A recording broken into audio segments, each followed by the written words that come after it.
நாடு சிலுவை மீதில் ஏறி நவின்ற ஏழு நல்வார்த்தைகள் கடுமாலகை செவி கொடுத்து நடுநடுங்க செய்கின்றதே.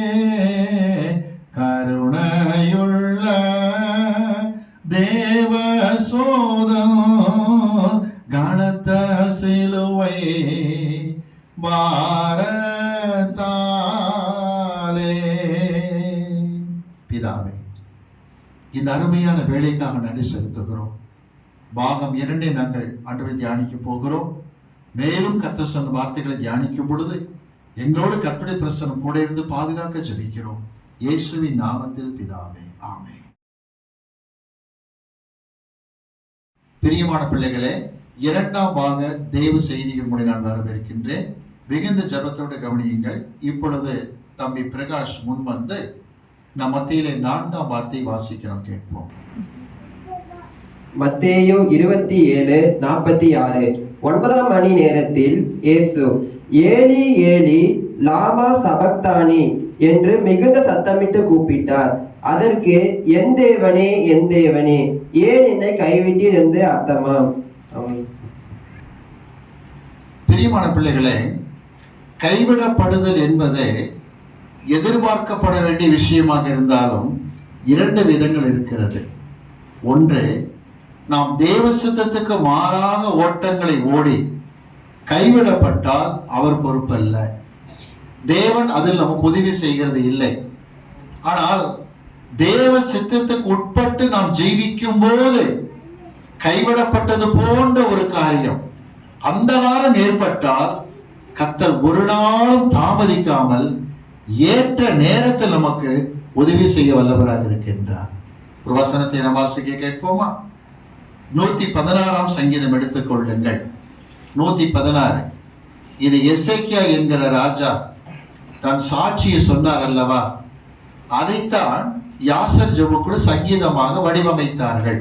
116ஆம் சங்கீதம் 3ஆம் வசனம் 4ஆம் வசனத்தை வாசிக்கிறோம். 116 3 4 வசனங்கள். மரண கட்டுகள் என்னை சுற்றி கொண்டது, மரண கட்டுகள் என்னை சுற்றி கொண்டது, பாதாள இடுக்கண்கள் என்னை பிடித்தது, பாதாள இடுக்கண் என்னை பிடித்தது, இக்கட்டையும் சஞ்சலத்தையும் அடைந்தேன், இக்கட்டையும் சஞ்சலத்தையும் அடைந்தேன். வாழ்க்கையில ஆண்டவர் எசேக்கியா ராஜாவுக்கு உன் ஆயுசு முடிய போகிறது, கணக்கு வழக்கு சரி கட்டி என்று சொன்னதும் மனம் கசந்து அழுதார். ஆண்டு சொன்னார், 15 வருஷத்தை கூட்டி தருவேன் என்று சொன்னார். அந்த நேரத்தில் சாட்சியாக பாடுகிறார். அதை 15 வருஷம் எக்ஸ்டெண்ட் பண்ண உடனே 3ஆவது வருஷத்திலேயே ஒரு குழந்தை பிறந்தது, ஆண் குழந்தை. மனாசே என்று பெயர் வைத்தார். அந்த குழந்தை கையில் எடுத்துக்கொண்டு சபையிலே சாட்சி சொல்லும் போது அந்த சாட்சி அப்படியே 116ஆம் சங்கீதமாக பாடினார்கள் யாசர் ஜெபக்குழுவினர். சொல்லுகிறார் 3ஆம் வசனம் 4ஆம் வசனத்துல, இக்கட்டு சஞ்சலத்தை அடைந்தேன், கர்த்தரை நோக்கி நான் முறையிட்டேன் என்று தன் அனுபவத்தை பகிர்ந்து கொள்ளுகிறதை பார்க்கின்றோம். ஆனால் இதே வசனத்தை இன்னொரு தீர்க்கதரிசி அநேக ஆண்டுகள் கழித்து பயன்படுத்தினார். எப்பொழுது தெரியுமா? தேவனுடைய பாதை விட்டு விலகி ஓடுகிற சமயத்தை. வாசிக்கலாமா? யோனாவின் புஸ்தகம் 2ஆம் அதிகாரத்துக்கு வாருங்கள். யோனாவின் புஸ்தகம் 2ஆம் அதிகாரம், அதில் 2ஆம் வசனத்தை வாசிக்க கேட்போம். மீன் வயிற்றுக்குள் யோனா ஜெபித்த ஜெபத்தில் ஒரு வசனம் வருகிறது. யோனா 2:2 வாசிக்க நாம் கேட்போம். என் நெருக்கத்தில் நான் கர்த்தரை நோக்கி கூப்பிட்டேன், அவர் எனக்கு உத்தரவு அருளினார். நான் பாதாளத்தின் வயிற்றில் இருந்து கூக்குரலிட்டேன், நீர் என் சத்தத்தை கேட்டீர். மீன் வயிற்றுக்குள்ள இருந்துகிட்டு கவனிங்க, சொல்றார் பாதாளத்துக்குள்ள இருக்கிற மாதிரி இருக்கு. மீன் வயிற்றுக்குள்ள நல்லா ரூம் ஸ்ப்ரே அடிச்ச மாதிரி ஜோர வாசனையாக இருக்க போது நாற்றமெடுத்த பெரிய ஒரு ஹால் மாதிரி இருக்கு. மீன் வேற எதையும் சாப்பிடல, சாப்பிட்டு இவரு ஜீரணம் ஆயிடுவார். நம்மளும் அந்த வயிற்றுல வெறும் வயிறா கர்த்தர் வச்சுட்டார். இவர் மட்டும்தான் அங்க இருக்கார். பயங்கரமான துர்நாற்றம். அந்த நேரத்துல கண்ணீரோடு ஜெபிக்கிறார். இடுக்கண் பாதையை கடந்து வருகிறேன். யோனா, ஏன் இந்த கஷ்டம் உனக்கு? தேவன் சொன்னது நினைவேக்கு போ, நீ புறப்பட்டு தர்ஷிசுக்கு புறப்பட்டாய், எனவே இடுக்கண் இக்கட்டை அடைந்த பிள்ளையாக இருக்கின்றாய். யோனா கவனிங்க, அன்றைக்கு எசேக்கியா சொன்ன சங்கீத வசனத்தை அந்த வயிற்றிலிருந்து ஜெபம் பண்ணி சொல்ற. கர்த்தர் ஜெபத்தை கேட்டார். ஆனா ஒண்ணு, தேவ சித்தத்துக்கு மாறாக ஓடும்போது இருக்கிற கைவிடப்படுதல் வேற, தேவ சித்தத்தை செய்யும் போது வரக்கூடிய கைவிடப்படுதல் வேற என்று விளங்கிக் கொள்ளுங்கள். இதுக்கு இயேசு கிறிஸ்து கொடுக்கிற விளக்கத்துக்கு வரலாமா? மத்தேயு சுவிசேஷம் திருப்பிக் கொள்வோம், 12ஆம் அதிகாரத்துக்கு வாருங்கள். மத்தேயு சுவிசேஷம் 12ஆம் அதிகாரம் 40ஆம் வசனத்தை வாசிக்கலாம் கேட்போம். மத்தேயு 12:40. யோனா இரவும் பகலும் 3 நாள் ஒரு பெரிய மீனின் வயிற்றில் இருந்தது போல மனுஷகுமாரனும் இரவும் பகலும் 3 நாள் பூமியின் இருதயத்தில் இருப்பார். வார்த்தை புரிஞ்சுக்கிட்டீங்களா? இரவும் பகலும் 3 நாள் யோனா மீன் வயிற்றுக்குள்ள இருந்த மாதிரி மனுஷகுமார் 3 இரவு பகல் எங்க இருப்பாரா? பூமியின் வயிறல்ல, இருதயத்தில் இருப்பார். இதுதாங்க ஒரு அருமையான உதாரணம். வயிறு என்பது கீழ்ப்படியாமையை காட்டும், இருதயம் என்பது கவனிக்கிறீங்களா, கீழ்ப்படிதலை காட்டும். வயிற்றுக்கு இறுதி வித்தியாசத்தை பவுல் நமக்கு சொல்லி தருகின்றார். வாசிக்கலாமா? பிலிப்பியருக்கு எழுதப்பட்ட நிருபம் 3ஆம் அதிகாரம் எடுத்துக் கொள்ளுங்கள். பிலிப்பியருக்கு எழுதப்பட்ட நிருபம் 3ஆம் அதிகாரம் எடுத்துக் கொள்வோம். 18ஆம் வசனம் 19ஆம் வசனத்தை வாசிக்க நாம் கேட்போம். பிலிப்பியர் 3:18-19. ஏனெனில் அநேகர் வேறு விதமாய் நடக்கிறார்கள், அவர்கள் கிறிஸ்துவின் சிலுவைக்கு பகைஞர் என்று உங்களுக்கு அநேக தரம் சொன்னேன், இப்பொழுது கண்ணீரோடும் சொல்லுகிறேன், அவர்களுடைய முடிவு அழிவு, அவர்களுடைய தேவன் வயிறு. கீழ்ப்படியாத பிள்ளைகளுக்கு என்ன விளக்கம் தெரியுமா? அவங்க தேவன் வயிறு, வயிற்றுக்காகவே பிழைக்கிறாங்க. எது பிழைக்கிறாங்க? வயிற்றுக்காக. கீழ்ப்படியாமின் அர்த்தம் வேற மாதிரி யோசிப்பாங்க, வேற மாதிரி சிந்திப்பாங்க, வேற மாதிரி ஊழியம் பண்ணுவாங்க, வாழ்க்கையே வேற மாதிரி இருக்கும். எதுக்கு? வயிற்றுக்காக வேண்டி. அவர்கள் தேவன் வயிறு, வசனத்துக்கு கீழ்ப்படிய மாட்டாங்க. ஆனா இருதயம் எதை காட்டுகிற தெரியுமா? கவனிங்க, கீழ்ப்படுதலை காட்டுகிற வார்த்தை. அப்போஸ்தலர் நடவடிக்கைகளிலே 16ஆம் அதிகாரத்துக்கு வரும் பொழுது ஒரு பெண்மணியை குறித்து லூக்கா நமக்கு எடுத்து காட்டுகின்றார். அப்போஸ்தலர் நடவடிக்கைகள் 16ஆம் அதிகாரம் எடுத்துக்கொள்வோம். 16ஆம் அதிகாரத்தில் 14ஆம் வசனத்தை வாசிக்க கேட்ப. வசனம் 14. அப்பொழுது தியத்தீரா ஊராலும் இரத்தாம்பரம் விற்கிறவளும் தேவனை வணங்குகிறவளும் ஆகிய லீதியாள் என்னும் பேருள்ள ஒரு ஸ்திரீ கேட்டுக்கொண்டிருந்தாள். பவுல் சொல்லியவைகளை கவனிக்கும்படி கர்த்தர் அவள் இருதயத்தை திறந்தருளினார். தேவன் இருதயத்தை திறந்து கொடுத்துட்டார். கேளு, சத்தியம் கேளு. கீழ்ப்படிஞ்சாங்களா? அடுத்த வார்த்தை பாருங்க. அவளும் அவள் வீட்டாரும் ஞானஸ்நானம் பெற்ற பின்பு கேட்டாங்க, ஞானஸ்நானம் எடுத்துட்டாங்க. தொடர்ந்து வாசிங்க. அவள் எங்களை நோக்கி, நீங்கள் என்னை கர்த்தரிடத்தில் விசுவாசம் உள்ளவள் என்று எண்ணினால் என் வீட்டிலே வந்து தங்கியிருங்கள் என்று எங்களை வருந்தி கேட்டுக்கொண்டாள். ஞாபகத்தில் வச்சுக்கிடுங்க, லீதியாள் இருதயத்தை கர்த்தர் திறந்தார், லீதியா தன் இல்லத்தை கர்த்தருக்கு திறந்து கொடுத்தாங்க. மறந்துடாதீங்க, கீழ்ப்படிதலான இருதயமாய் இருக்க போய் 15ஆம் வசனம் சொல்லுது, ஞானஸ்நானம் எடுத்தார்கள். ஒருத்தன் சத்தியம் கேட்க கேட்க ஞானஸ்நானம் எடுக்க மாட்டேங்கிறான்னா மீனிங் என்ன தெரியுமா? அவன் தேவன், அவன் வயிறுன்னு அர்த்தம். வயிற்றுக்காகத்தான் வாழ்க்கையை நல்லா சம்பாதிக்கணும், பணம் நிறைய சேமிக்கணும். ஆனா எப்படி போகணும் நம்மளுக்கே தெரியாது. நம்ம தமிழ்நாட்டிலே பார்க்கிறோம், கோடி கோடி கோடியா சொத்து சேர்த்தவங்க எப்படி இறந்தாங்கன்னு கண்டுபிடிக்க முடியாம இருக்காங்க இல்லைங்களா? எத்தனை நடக்குது. ஆகவே சேமிச்சு பெரிய அளவான நினைப்பாங்க. இதுல அடுத்தவ சொத்துக்கு வேற ரொம்ப ஆசை. என்னதான் குட்டிக்காரணம் போட்டாலும் பைபிள் இருக்கிறபடி சொல்லித்தரேன் நானு. கீழ்ப்படியாத பிள்ளையாகவே இருப்பாயானால், ஞானஸ்தானத்துக்கு சம்மதிக்காதபடிக்கு இறைத்தனை கடினப்படுத்துவாயானால் உன் தேவன் வயிறு என்று வேதத்தில் சொல்லப்படுகிறது. யோனா கீழ்ப்படியாததனால் மீனின் வயிற்றில் இருந்தார். இயேசு பிதா செத்ததுக்கு கீழ்ப்படிந்ததனால் பூமியின் இருதயத்திலே காணப்பட்டார். வாசிக்கலாமா? பிலிப்பியருக்கு எழுதப்பட்ட நிருபம் 2ஆம் அதிகாரம் எடுத்துக்கொள்வோம். பிலிப்பியர் 2ஆம் அதிகாரம் வாசிப்போம். 8ஆம் வசனத்தை வாசிப்போம். 8ஆம் வசனம். அவர் மனுஷ ரூபமாய் காணப்பட்டு மரண பரியந்தம், அதாவது சிலுவையின் மரண பரியந்தமும் கீழ்ப்படிந்தவராகி சிலுவையின் மரணம் வரையிலும் கீழ்ப்படிந்தவராகி தம்மை தாமே தாழ்த்தினார். திருச்சபை மக்களை கவனித்துக் கொள்ளுங்க. கிறிஸ்து கீழ்ப்படிந்தார். கீழ்ப்படிந்த இயேசு கிறிஸ்து சிலுவையிலே தொங்கும் பொழுது அந்தகாரம் உண்டாயிற்று. என் தேவனை என்னை கைவிட்டீர் என்று கதறினார். ஆண்டவர் கைவிட மாட்டார்.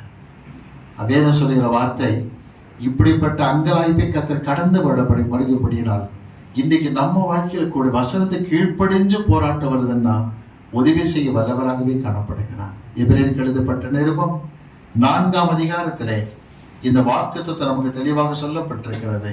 அதை நாம் வாசிக்க நாம் கேட்போம். எபிரேயருக்கு எழுதப்பட்ட நிருபம் 4ஆம் அதிகாரம் எடுத்துக்கொள்ளுங்கள், வாசிப்போம். வசனம் 15 வாசிப்போம். நம்முடைய பலவீனங்களை குறித்து பரிதபிக்க கூடாத பிரதான ஆசாரியர் நமக்கிராமல் எல்லா விதத்திலும் நம்மை போல சோதிக்கப்பட்டும் பாவம் இல்லாதவருமாய் இருக்கிற பிரதான ஆசாரியரே நமக்கிருக்கிறார். எல்லா விதத்திலும் உங்களைப் போல என்னை போல சோதிக்கப்பட்டவர் இயேசு கிறிஸ்து. நம்ம கஷ்டங்களை தெரிஞ்சவர் தான். என் கண்ணீர் கர்த்தருக்கு தெரியாத எனக்கு அது நல்லாவே தெரியும். எல்லா பாடுகளையும் தெரிந்தவர் தான். உதவி செய்ய வல்லவராகவே காணப்படுகின்றார். ஆகவே வாழ்க்கையில கர்த்தருடைய சித்தத்தை கீழ்ப்படிந்து அந்தகாரம் கைவிடப்படுதல் வந்தால் என்ன செய்யலாம் என்று கேட்டால் ஏசியா சொல்கிற வார்த்தையை கவனிப்போம். ஏசியா தீர்க்கதரிசியின் புஸ்தகம் 50ஆம் அதிகாரம் எடுத்துக் கொள்ளுங்கள். 10ஆம் வசனத்தை வாசிக்க நாம் கேட்போம். ஏசாயா 50:10 வாசிக்க நாம் கேட்போம். உங்களில் எவன் கர்த்தருக்கு பயந்து அவருடைய தாசனின் சொல்லை கேட்டு தனக்கு வெளிச்சம் இல்லாததினால் இருட்டிலே நடக்கிறானோ அவன் கர்த்தருடைய நாமத்தை நம்பி தன் தேவனை சார்ந்து கொள்ள கடவன். சார்ந்துன்னு இருக்கா சோர்ந்துன்னு இருக்கா? சத்தமா சொல்லுங்க. சார்ந்ததுனால தான் என்ன வார்த்தை சொன்னாரு? என் தேவனே ஏன் என்னை கைவிட்டி. தேவனே சொல்லலையா? என் தேவனே தன் தேவனையே சார்ந்து கொள்ள கடவன். என்னுடைய ஊழியத்தில் நான் பட்ட கஷ்டங்கள் எல்லாம் தன் ஐசு குடும்பத்துக்கு நல்லா தெரியும்.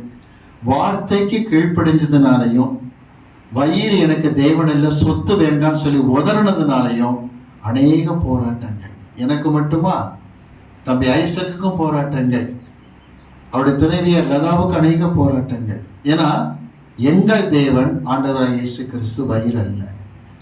வயிறை நம்பி நம்ம போயிருந்தோம்னா வேற மாதிரி போயிருக்கலாம், சபிக்கப்பட்ட பிள்ளைகளா போயிருப்போம். ஆனா இன்றைக்கு கூட வைராக்கியமாக இருக்கிறதுனால கர்த்தர் அநேகருக்கு ஆசீர்வாதம் செஞ்சீங்கள வைத்திருக்கிறார். போராட்டங்கள் வந்தாலும் தேவன் கைவிடவே இல்லை. விளங்குதுங்களா? ஆக அடுத்த வார்த்தைக்கு வர இருக்கின்றோம். 5ஆம் வார்த்தையை நம்ம இருக்கிற தம்பி மணிவண்ணன் முன் வந்து வாசிப்பார்கள். 5ஆம் வார்த்தை பிரதர் மணிவண்ணன். யோவான் 19ஆம் அதிகாரம் 28ஆம் வசனம்.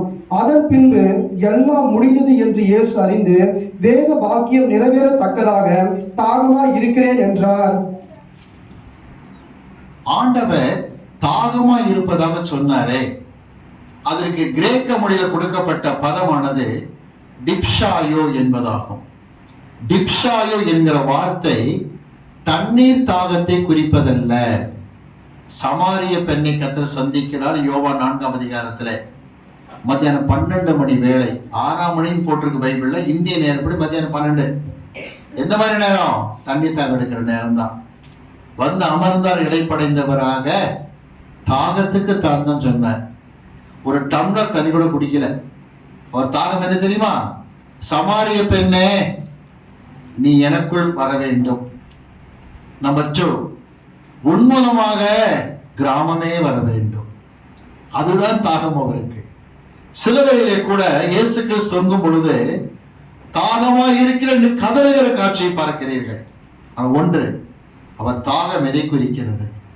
சற்று முன்பதாக உங்களுக்கு நானே பஸ்கா பண்டிகை அனுசரிப்பதை சொல்லிட்டு வந்தேன். வருஷம் என்ன சொல்லுவாங்க தெரியுமா? ஆத்ம தாகம் அவருக்கு இருந்தது என்று பிரசங்கிப்பார்கள். வரவேற்கிறேன், அதுதான். ஆனால் ஆண்டவர் தாகம் அதோடு நாம் நிறுத்திவிடக் கூடாது.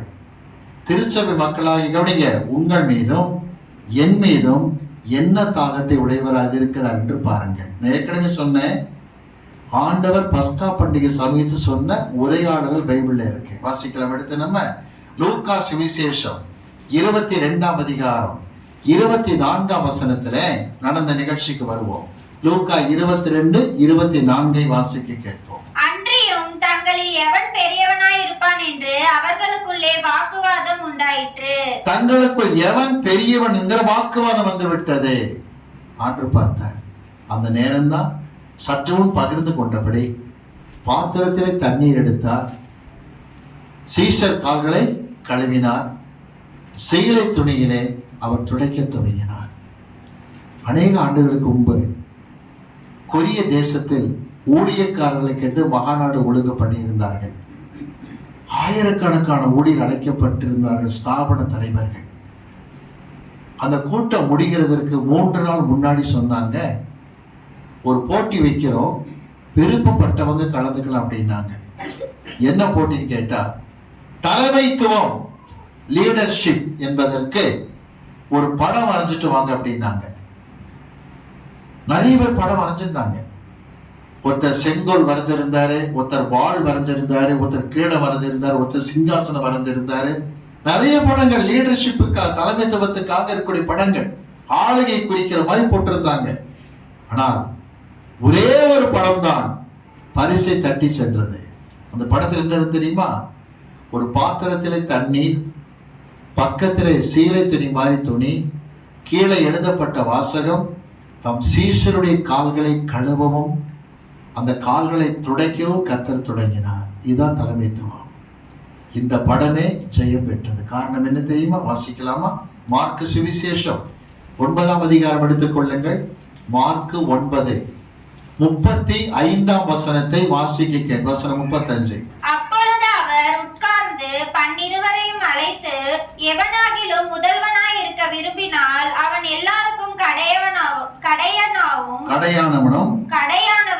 எல்லாருக்கும் ஊழியக்காரனுமாய் இருக்க கடவன் என்று சொல்லி, யார் முதல்வனாய் இருக்க விரும்புகிறானோ அவன் பணிவிடைக்காரனாக இருக்க கடவன். வாசிக்கலாம். மார்க்கு சுவிசேஷம் 10ஆம் அதிகாரம் எடுத்துக் கொள்ளுங்கள்.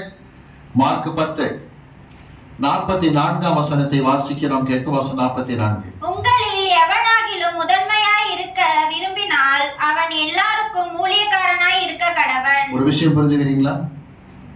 முதல்வனாய் இருக்க விரும்புகிறவன் எல்லாருக்கும் ஊழியக்காரனாக இருக்க கடவன். தலைமைத்துவத்துக்கு அர்த்தம் தெரியுமா? சீஷர் கால்களை கழுவுதல், சீலை துணியினால் துடைத்தல். ஒண்ணு தெரியுமா உங்களுக்கு? யூதருடைய விருந்துகள்ல, நல்லா கவனிங்க, யூதருடைய விருந்துகள்ல எந்த யூதனோ கால கழுவுறது வேலை செய்யவே மாட்டான். ஆனா இயேசு நல்ல ஒரு தலைமைத்துவத்தில் இருந்தும் கூட எல்லாருடைய கால்களை கழுவினார். கழுவிட்டு சொல்றார். வாசிக்கலாமா? யோவான் சுவிசேஷம் 13ஆம் அதிகாரத்துக்கு வாங்க. யோவான் சுவிசேஷம் 13ஆம் அதிகாரம் 16-17 வசனங்களை வாசிக்கலாம். கேட்போம். 16-17 வசனங்கள். மெய்யாகவே மெய்யாகவே நான் உங்களுக்கு சொல்லுகிறேன், ஊழியக்காரன் தன் எஜமானிலும் பெரியவன் அல்ல. ஊழியக்காரன் எஜமானிலும் பெரியவன் அல்ல. அனுப்பப்பட்டவன் தன்னை அனுப்பினவரிலும் பெரியவன் அல்ல. நீங்கள் இவைகளை அறிந்திருக்கிறபடியினால் இவைகளை செய்வீர்களானால் பாக்கியவான்களாய் இருப்பீர்கள். நல்லா தெரிஞ்சுக்கிட்டீங்க. அனுப்பப்பட்டவன் தன்னை அனுப்பினவர்களும் பெரியவன். எப்ப தெரியுமா அந்த பேச்சு வருது? தங்கள யார் பெரியவன் பேசும்போது ஆண்டுக்காரி சொல்றார். யார் பெரியவன்? அனுப்பப்பட்டவன். தன்னை அனுப்பினவர்களும் பெரியவன் அல்ல. எந்த அளவுக்கு தாழ்த்துகிறாயோ அந்த அளவுக்கு ஆஸ்வதிக்கப்பட்டிருப்பாய். ஒரு முறை ஒரு சந்தேகத்தை இடத்துல கேட்டார்கள். என்ன தெரியுமா? நீங்க பிரசங்கம் பண்ணும் போது, ஆராதனை நடத்தும் போது அந்நிய பாஷையில் சத்தமா நீங்க பேசுறது இல்லையே, அந்நிய பாஷையில பேசுறது இல்லையே. நான் தனி ஜபத்தில் பேசுகிற பாஷை கர்த்தருக்கும் எனக்கு தெரியும். என்கிட்ட பிரசங்கத்துல சொல்லியிருக்க 2 பாஷை இருக்கு. ஒன்று பரலோக பாஷை, இன்னொன்று பூலோக பாஷைன்னு பார்த்திருக்கோம். ஆக நான் பரலோக தூதர் பாஷைகளையும் மனுஷர் பாஷைகளை பேசினாலும் எனக்கு அன்பு இல்லைன்னு சொன்ன பிரயோஜனமே இல்லைன்னு சொல்லுகிற பவுலுடைய வார்த்தையை பார்க்கிறோம். ஒண்ணு புரிஞ்சுக்கிடுங்க. சில சமயம் யோசிப்பாங்க, ஒரே சில ஊழியக்காரர் குதிக்க மாட்டேங்கிறாங்களே. என்றைக்குமே நிரப்பப்படுதல் வேற, நிரம்பி வழிதல் வேற. உங்களுக்கு பார்த்து ஒரு கேள்வி கேட்கிறேன். ஒரு டம்ளர் இங்க வச்சிருக்கேன், கவனிக்கிறீங்களா? பாட்டில தண்ணி வச்சிருக்கேன். டம்ளர் உயர்த்தி அந்த பாட்டில உயர்த்தி டம்ளர் தண்ணி ஊத்துறேன். எப்படி வரும் சத்தம்? கொட கொட கொட கொட சத்தம் வருமா வராதா? வந்துகிட்டே இருக்கும். அப்படியே நிறைஞ்சு வழியும் போது சத்தம் என்ன செஞ்சிடும்? மாறிடும். என்றைக்குமே நிரம்பி வழிகிற அனுபவம் இருக்கிறவன் அமைதலாக இருப்பான். சத்தம் போட வேண்டிய அவசியம் இருக்காது. நிரம்பி வழிகிறது வேற, நிரம்புறது வேறன்னு மறந்துடாதீங்க. சில பேர் ஆர்ப்பாட்டம் பண்ணிக்கிட்டு இருப்பாங்க, அவங்க உண்மையிலே பரிசல் நிறைஞ்சிருக்க மாட்டாங்க. விளங்குதுங்களா? அந்த மாதிரி சில ஆட்களையும் பார்த்திருக்கிறேன். அங்க ஒன்று புரிந்து கொள்ளுங்கள், கர்த்தர் உயர்த்த உயர்த்த உயர்த்த தாழ்மைப்படுகிற பிள்ளைகளாக இருங்க. சில இடங்களில் பிரசங்கத்துக்கு போகும்போது ரெவரண்ட் டாக்டர் ஜோசப் பிரேம்கார் அப்படின்னு நினச்சிக்குவாங்க. நல்ல வாட்டர் சாட்டமா கோட்டு சூட்டு மாட்டி டை கட்டு வந்து நிற்பாருன்னு. நான் போய் சாதாரண நிற்கும் போது, நீங்கள் டாக்டர் பிரேம்குமார் தான் 10 முறை கேட்பாங்க. ஒன்று சொல்லுங்க, அப்படிங்க உடை அலங்காரத்திலே அடுத்தவங்களை அட்ராக்ட் பண்ணுகிற காரியத்தில் இல்லை. கர்த்தர் எளிமையை விரும்புகிற தேவன்றதை ஒரு நாளும் மறந்துடா. கர்த்தர் எளிமையை விரும்புகிற தேவன்றதை மறக்காதீங்க. திரும்ப சொல்லுகின்றேன், கர்த்தர் தாழ்மையை விரும்புகின்றார். சொல்லப்பட்ட வார்த்தைக்கு நம்ம வரலாமா? 5ஆம் வார்த்தையை நம்ம பார்க்கிறதான முக்கியமான காரியம். 5ஆம் வார்த்தையை குறித்து நாம் படித்து கொண்டு வந்தோம். ஆண்டு சொன்னது, தாகமாய் இருக்கிறேன். எதற்கு தாகம் கவனிக்கிறீங்களா? சீஷர்கள் தங்களை தாழ்த்த வேண்டும். உயர்த்த உயர்த்த உயர்த்த கவனிங்க, ஒருத்தருக்கு ஒருத்தர் அன்பாக இருக்கணும், பணிவிடைக்காரராக இருக்கணும். இதுதான் இன்றைக்கு திருச்சபை குறித்து கர்த்தருடைய தாகம் என்பதை மறக்கக்கூடாது. அடுத்த வார்த்தைக்கு வருகின்றோம்.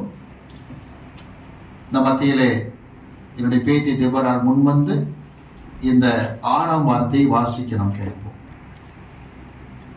யோவான் 19ஆம் அதிகாரம் 30ஆம் வசனம். இயேசு காடியை வாங்கின பின்பு முடிந்தது என்று சொல்லி தலையை சாய்த்து ஆவியை ஒப்பு கொடுத்தார்.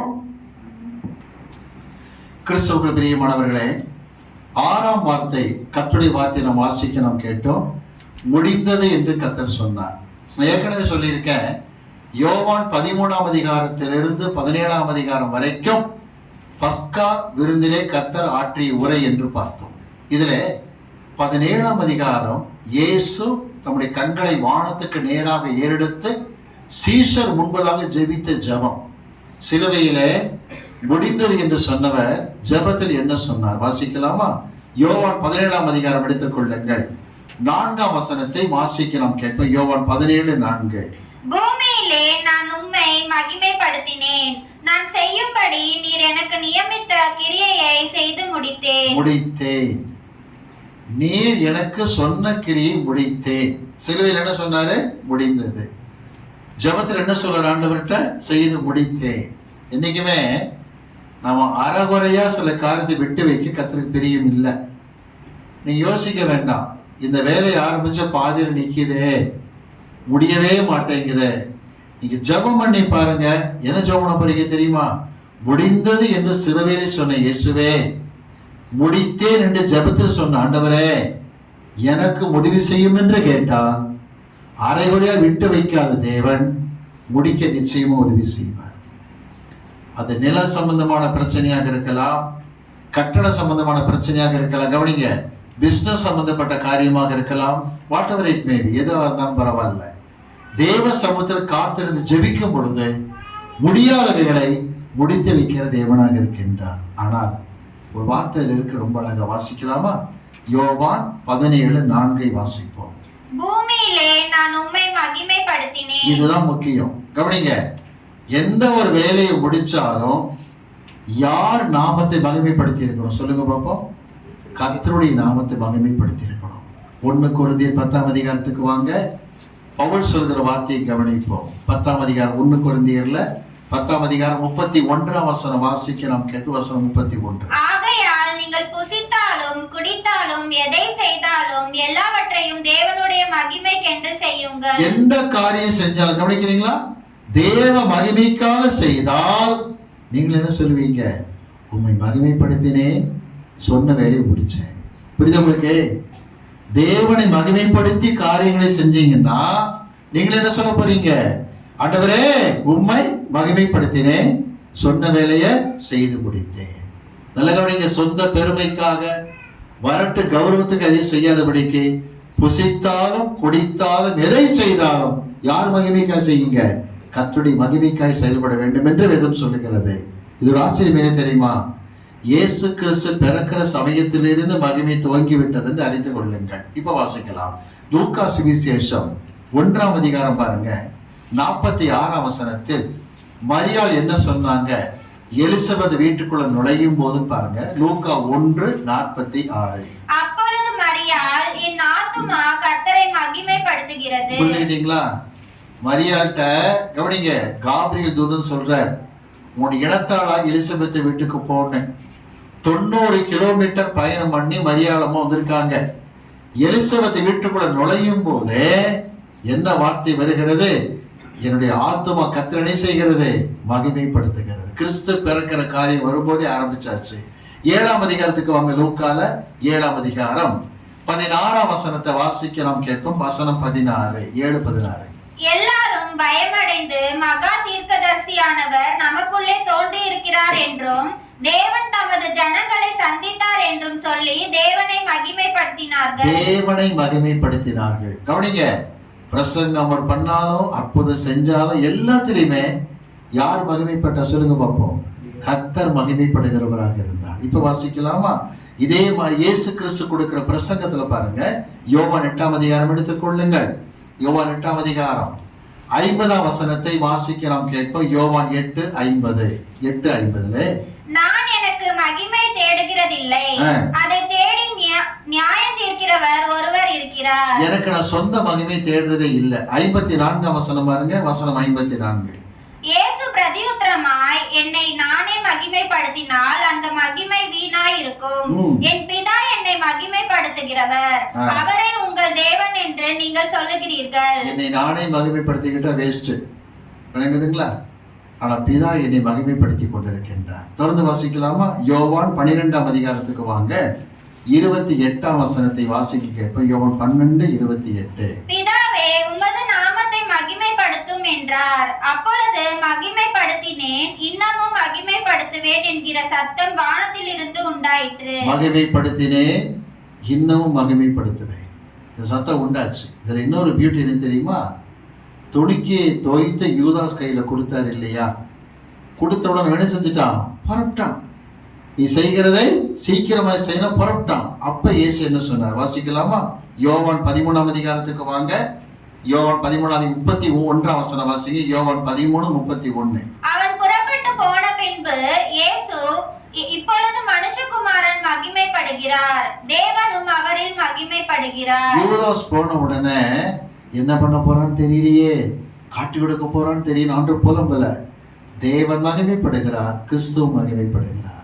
எல்லாத்திலையுமே என்னென்ன காரியம் இயேசு பண்ணாரோ எல்லாத்திலும் பிதாவை மகிமைப்படுத்திக்கிட்டு வந்ததுனால சொல்லுகிறார், தேவனே நான் உடைய நாமத்தை மகிமைப்படுத்தினேன், சொன்ன காரியத்தை செய்து முடித்தேன் என்று சொல்லுகின்றார். ஒரு முடிவுக்கு வரணும் நம்ம. ஆண்டவரே, நான் எந்த காரியம் செஞ்சாலும் கர்த்தருக்கு மகிமையாக இருக்கா? ஒரு காரியம் கவனிக்கிறீங்களா? நீங்க பிஸ்னஸ் பண்ணக்கூடிய நபராக இருக்கலாம், எந்த பிஸ்னஸ் பண்ணாலும் சரி, விளங்குதுங்களா? எந்த ஒரு தொழில் செய்தாலும் சரி, அதில் யார் மகிமைப்படணும்? கர்த்தர் மகிமைப்படணும். நீங்க பண்ற பிஸ்னஸ்ல கர்த்தருக்கு மகிமை இல்லாத தீட்டான காரியம் உள்ள நுழையுமானா, கர்த்தர் மகிமைப்படலன்னு சொன்னா நல்லா புரிஞ்சுக்கிடுங்க, ஆசீர்வாதத்தை இல்லை சாபத்தை தேடிக்கொள்வீர்கள். ஒரு பெரிய மளிகை ஸ்டோர் வச்சிருந்த பிரதர் ஒருத்தர் நல்ல இம்ப்ரூவ் ஆனார். ஒரு நாள் அவர்கிட்ட கேட்டேன், தம்பி உங்க கடையில சிகரெட் பாக்கெட்டா விற்கிற பழக்கம் இருக்கான்னு. கொஞ்சமா வாங்கின அர்த்தம் என்னன்னு கேட்டேன். என்ன செய்யறான்னா, அது பாவம், இந்த புகையில சிகரெட்டு இது காரியங்கள் வைக்கக்கூடாது அப்படின்னு. உடனே என்ன பண்ணார் தெரியுமா? கம்ப்ளீட் அதை எடுத்துட்டார். சிகரெட்டு சம்பந்தமாக, பீடி சம்பந்தமாக எந்த காரியம் விற்கிறது இல்லை, ஸ்ட்ராங்கா இருந்தார். நடந்தது தெரியுமா? 3 வருஷத்துல 2 கடை ஓபன் பண்ணிட்டார். இன்னும் மேற்கொண்டு கடை ஓபன் பண்ணார். ஒரு காரியம் புரிஞ்சுக்கிடுங்க, நீங்க எதை செய்தாலும் கர்த்தர் மகிமைப்படுவார். ஆனால் சொன்ன காரியம் செய்து முடிக்கிற பிள்ளைகளாக இருப்பீங்க. இல்லைன்னு சொன்னா நீங்க வேலை செய்யற மாதிரியே இருக்கும், முடிவே இருக்காது என்று விளங்கிக் கொள்ளுங்கள். சரி, அப்போஸ்தலர்களில் கூட பவுல் பலமுறை சொல்லுகிறார். கவனிக்க, கர்த்தருக்கு மகிமை சொல்லிக்கிட்டே முடிச்சுதான் 2 தீமோத்தேயு 4:7 சொல்றாரு, நல்ல போராட்டத்தை போராடினேன், ஓட்டத்தை முடித்தேன். அப்ப அர்த்தம் தெரியுமா? ஒருத்தர் நல்லபடியா முடிக்கிறான்னா யாரை மகிமைப்படுத்தி இருக்கிறாங்க? அவங்க கர்த்தரை மேம்படுத்துறாங்க. நீ கூட சொல்லுகிறேன், ஒரு முடிவுல காணப்படுங்க. எனக்கு சொல்லப்பட்ட வேலை செய்யும் போது புசித்தாலும் குடித்தாலும் எதை செய்தாலும் நீ மகிமைப்பட வேண்டும் அப்பா என்று கேளுங்கள். இப்பொழுது அடுத்த வார்த்தைக்கு வருகின்றோம். இயேசு சிலுவையில் சொன்ன 7ஆம் வார்த்தை. என்னுடைய பேத்தி வெரோனிகா பிரியதர்ஷினி முன்வந்து வாசிக்க நாம் கேட்போம். லூக்கா 23:46 வசனம். இயேசு, பிதாவே, உம்முடைய கைகளில் என் ஆவியை ஒப்புவிக்கிறேன் என்று மகா சத்தமாய் கூப்பிட்டு சொன்னார். இப்படி சொல்லி ஜீவனை விட்டார். ஆண்டவராக இயேசு கிறிஸ்து சிலுவையில் சொன்ன இறுதி வார்த்தைக்கு வந்திருக்கின்றோம். ஆண்டவர் பிதாவிடத்தில் தம்முடைய ஆவியை ஒப்பு கொடுத்தவராக தன் பணியை முடிக்கிற காட்சியை பார்க்கின்றோம். பிதாவிடத்தில் போய் சேரப்போவதை கர்த்தர் அறிந்தார் என்று யோவான் 13:3 காட்டப்படுகிறது. தாம் பிதாவிடத்திலிருந்து வந்ததையும் பிதாவிடத்துக்கு போகிறதையும் இயேசு கிறிஸ்து அறிந்து வேலை வந்ததென்று அறிந்து பாத்திரத்தில் தண்ணீர் எடுத்தார் என்று நாம் பார்க்கின்றோம். அதுக்கு பிறகு பஸ்கா பண்டிகையில் கர்த்தர் உரையாற்றுகிற காரியத்தை பார்க்கின்றோம். ஆனால் முக்கியமான விஷயம் சொல்ல விரும்புகிறேன். பிதாவே, உன் கைகளில் என் ஆவி ஒப்பு கொடுக்கிற சொன்னதுனால என்ன சாட்சி கிடைச்சதுதான் மிக முக்கியமான காரியம். வாசிக்கலாமா?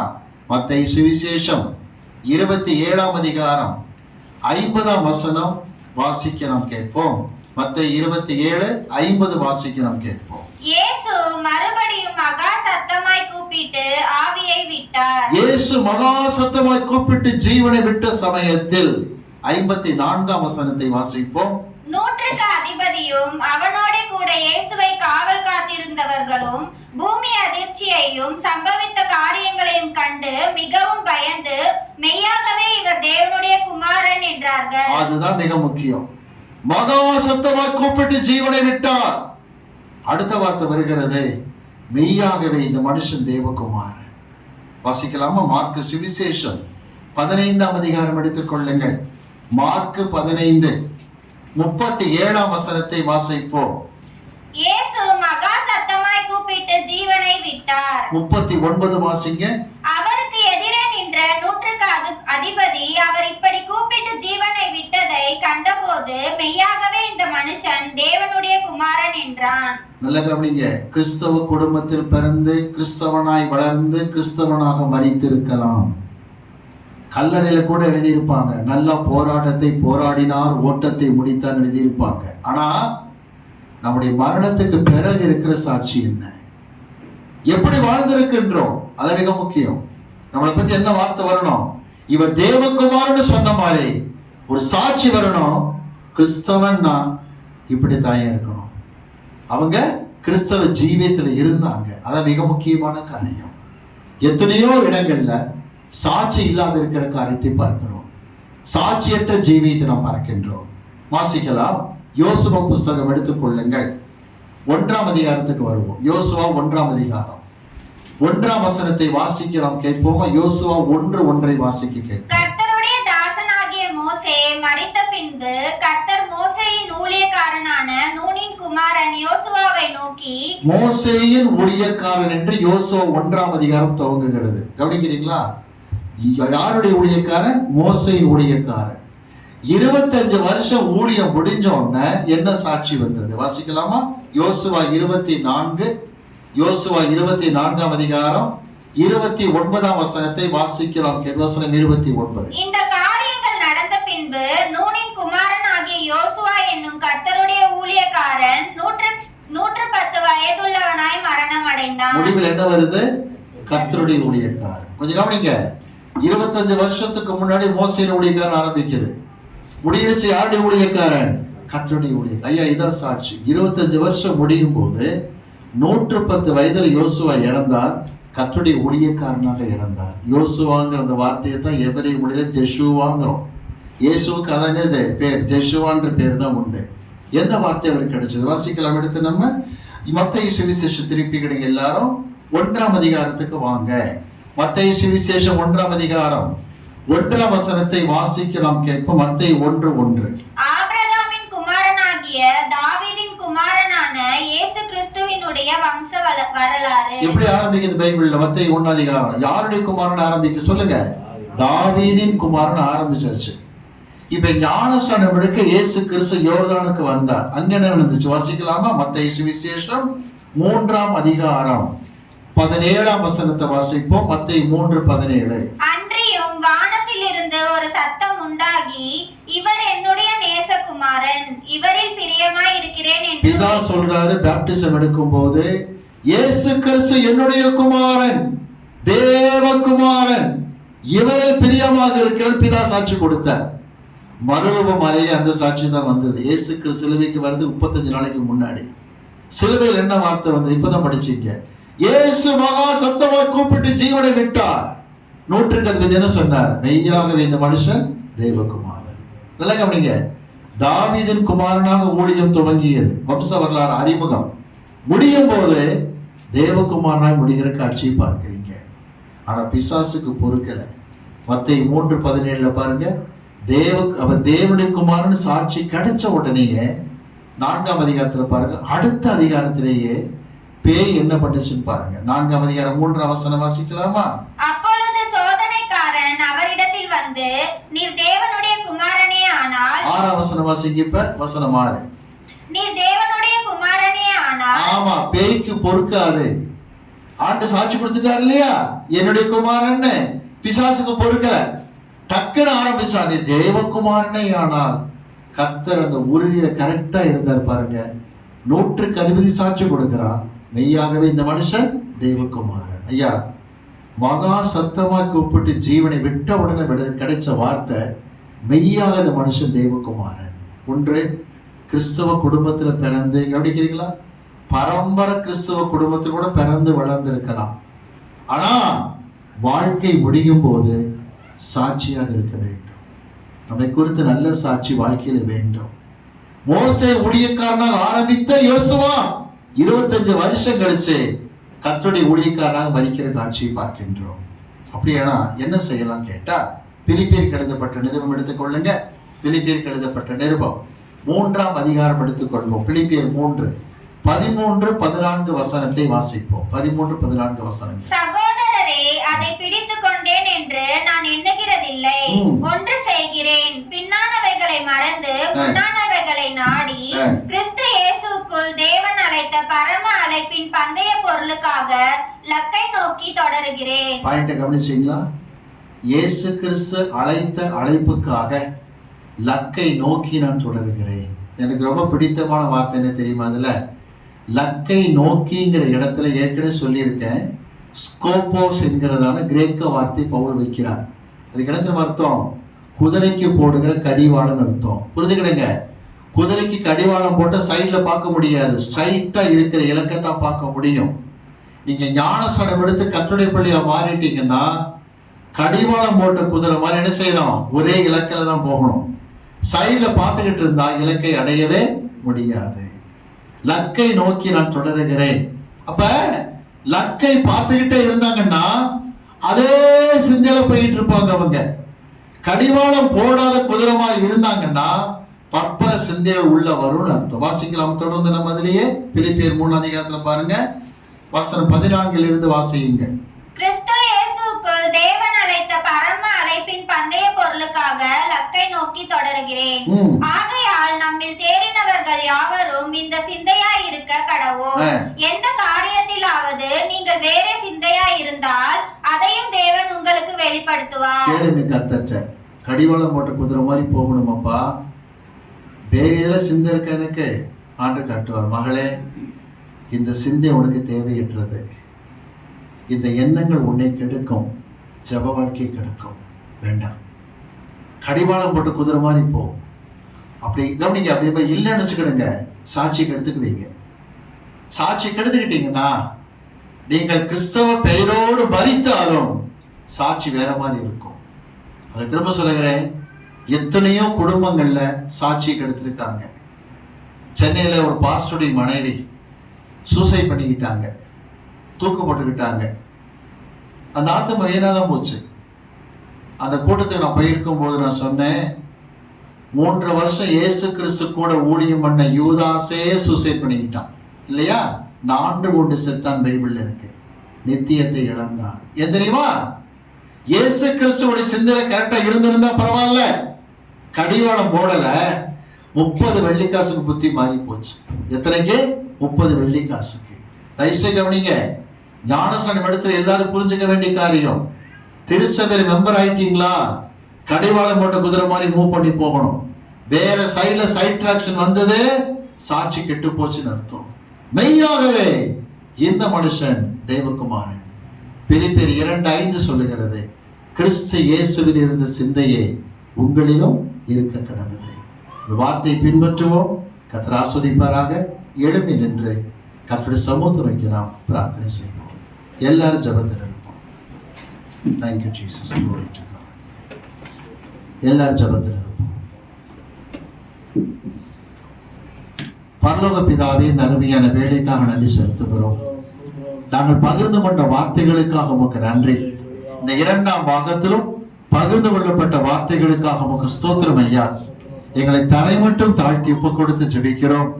எங்கள் ஜீவியத்திலே எனக்காய் பஸ்காவாகி கிறிஸ்து அடிக்கப்பட்டார் என்ற அந்த உணர்விலே மிகுந்த கவனமாக இருக்க எங்களுக்கு அனுக்கிரகம் செய்யும். இந்த 7 வார்த்தைகளும் எங்கள் வாழ்க்கையில் ஆசீர்வாதமாக இருக்கட்டும். ஜெயத்தை கட்டளையிட்டு தாரும். இயேசு கிறிஸ்துவின் நாமத்தில் பிதாவே, ஆமென்.